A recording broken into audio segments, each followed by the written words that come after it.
So ಈಗ ನಾನು ಎಲ್ಲಿ ಬರ್ತಾ ಇದ್ದೀನಿ ಅಂತಂದರೆ ತುಮಕೂರು ಗೌರ್ಮೆಂಟ್ ಬಸ್ ಸ್ಟಾಪು. ಇಲ್ಲೊಂದು ಥಿಯೇಟ್ರ್ ಐತೆ, ಪ್ರಶಾಂತ್ ಥಿಯೇಟ್ರ್ ಅಂತ.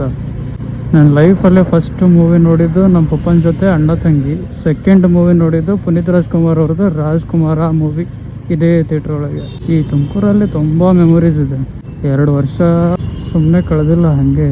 ತುಮಕೂರು ಬಸ್ ಸ್ಟ್ಯಾಂಡ್, ಇಲ್ಲಿ ಟ್ರಾಫಿಕ್ ಇದು ಯಾವಾಗ್ಲೂ ಇದ್ದಿದ್ದೆ. ನಾನು PU ಓದ್ಬೇಕಾದ್ರಿಂದ ಅವಾಗಿಂದನೂ ಇನ್ನೂ ಹಂಗೆ ಇದೆ ಟ್ರಾಫಿಕ್. ಸಿಕ್ಕಾಪಟ್ಟೆ ಸೆಕೆ ಇದೆ. ಈ ತುಮಕೂರಲ್ಲಿ ಫಸ್ಟ್ PU ಮುಗಿಸಿ ರಜೆ ಇದ್ದಾಗ ಊರಿಗೆ ಹೋಗಿದ್ದೆ. ಆವಾಗ ನಾನು ಬೈಕ್ ಹೊಡಿಯೋದು ಕಲ್ತ್ಕೊಂಡಿದ್ದೆ. ಈ ಒಂದು ಸಿಗ್ನಲ್ದಾಗ ಭಾಳ ಸರಿ ಬಂದಾಗಿದ್ದು ನನ್ನ ಗಾಡಿ.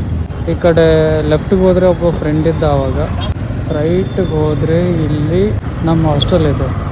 ಇಲ್ಲಿ ಜಾಸ್ತಿ ದಿನ ಇರಲಿಲ್ಲ. ಆಮೇಲೆ ಕಾಲೇಜ್ ಒಳಗೆ ಒಂದು ಸ್ವಲ್ಪ ಸ್ಕಿಪ್ ಮಾಡಿದ್ದೆ ನಾನು. ಆಮೇಲೆ ಕಾಲೇಜ್ ಕಡೆಯಿಂದ ನಮ್ಮ ಮನೆಗೆ ಫೋನ್ ಮಾಡಿ ಪೇರೆಂಟ್ಸ್ ಯಾರಾದರೂ ಒಬ್ಬರು ಬರಬೇಕು, ಅಲ್ಲಿ ತನಕ ಆಕಾಶನ ಕ್ಲಾಸಿಗೆ ಎಂಟ್ರಿ ಮಾಡ್ಕೊಳ್ಳಲ್ಲ ನಾವು ಅಂತ ಹೇಳಿದರು. ಅದಾದಮೇಲೆ ನನ್ನ ಜೊತೆ ನಮ್ಮ ಪಪ್ಪ ಬಂದು ಅವರು ಹೇಳಿದ ಕಂಪ್ಲೇಂಟ್ ಎಲ್ಲ ಕೇಳಿ ನಂಗೊಂದು ಸ್ವಲ್ಪ ಮಂಗಳಾರತಿ ಮಾಡಿ, ಆಮೇಲೆ ಇನ್ನು ಗೌರ್ಮೆಂಟ್ ಹಾಸ್ಟೆಲಲ್ಲಿ ಇರೋದು ಬೇಡ ಅಂತೇಳಿ ಮತ್ತು ಅದೇ ಕಾಲೇಜಲ್ಲಿರೋ ಹಾಸ್ಟೆಲ್ಗೆ ಶಿಫ್ಟ್ ಮಾಡಿಸಿದ್ರು.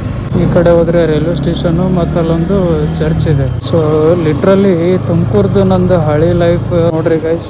ಇದೇ ಹಾಸ್ಟೆಲ್ ಸ್ವಲ್ಪ ದಿನ ಇದ್ದಿದ್ದು. ಇಲ್ಲಿ ಲಾಸ್ಟಿಗೆ ಮೂಲಿ ಮೇಲೆ ಸೆಕೆಂಡ್ ಕಾಣಿಸ್ತಿದೆಯಲ್ಲ, ಅದೇ ನಾವು ಇದ್ದಿದ್ರು ಗ್ರೌಂಡು. ಆವಾಗ ಹಿಂಗೆಲ್ಲ ಇರಲಿಲ್ಲಪ್ಪ. ಮೋಸ್ಟ್ಲಿ ಬೈಕ್ ಒಳಗೆ ಎಂಟ್ರಿ ಯಾವುದೋ ಇಲ್ಲೋ, ಹೋಗ್ಲಿ ಬಿಟ್ರೆ ಅಲ್ಲಿ ಹೋಗಿ ಮಾಡೋದೇನಿದೆ.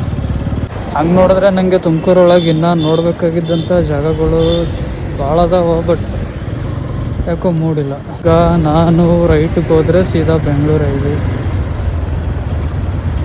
ನೋಡ್ರಿ ಗಾಡಿ ಒಳಗೆ ಪೆಟ್ರೋಲ್ನು ಖಾಲಿ ಆಗ್ಯದ. ಟೈಮು 3 ಗಂಟೆ ಆಗ್ತಾ ಬಂತು. ಓಕೆ ಗೈಸ್, ನಾವು ಮತ್ತೆ ಸಿಗೋಣ ನಮ್ಮ ಮುಂದಿನ ವಿಡಿಯೋದಲ್ಲಿ. ಅಲ್ಲಿವರೆಗೂ ಟೇಕ್ ಕೇರ್, ಬಾಯ್ ಬಾಯ್.